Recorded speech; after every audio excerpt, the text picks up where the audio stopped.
টোকিওতে ইসলামাবাদের মুখোশ খুললেন অভিষেক।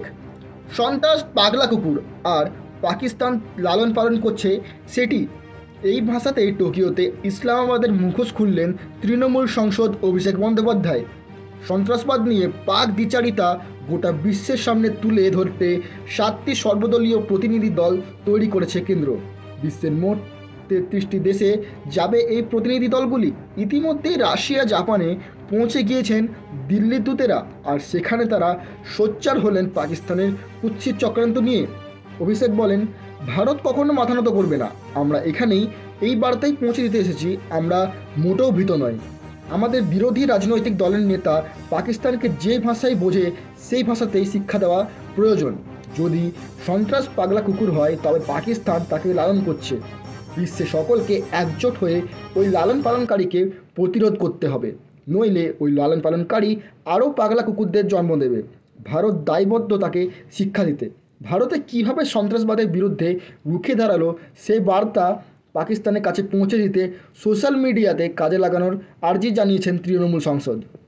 প্রসঙ্গত, জেভিএ সঞ্জয় ঝাড় নেতৃত্বে সদস্যের প্রতিনিধি দলে রয়েছে অভিষেক বন্দ্যোপাধ্যায়।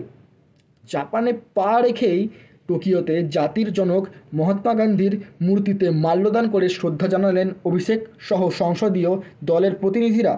তারপরেই তারা চলে যান টোকিওতে ভারতীয় দূতাবাসে।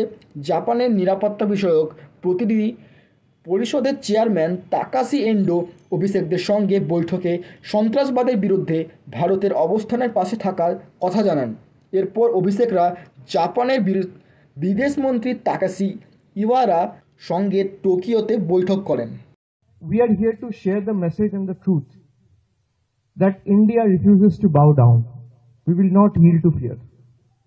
We have learned to give you the reply in the language you understand.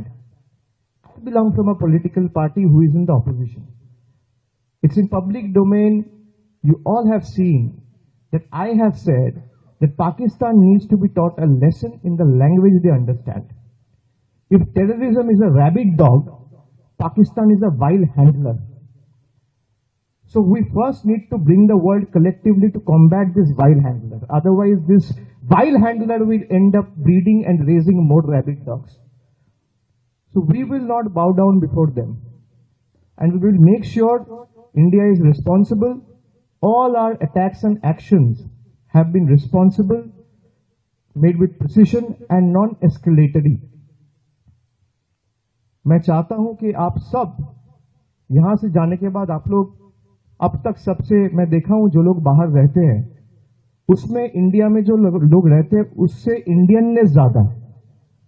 जो लोग बाहर रहते हैं वो इंडियन फूड से लेके, इंडियन कपड़ा से लेके, इंडियन खाना से लेके, इंडियन गाना से लेके, आप लोग हर वक्त you live India, you breathe India. And so the expectation from all of you is far more from us. So I want you to be the country's biggest evangelist proponent and propagate this message of fighting against terrorism and how India has taken the lead. Thank you so much. And thank you for taking out time and coming. Thank you. Jai Hind.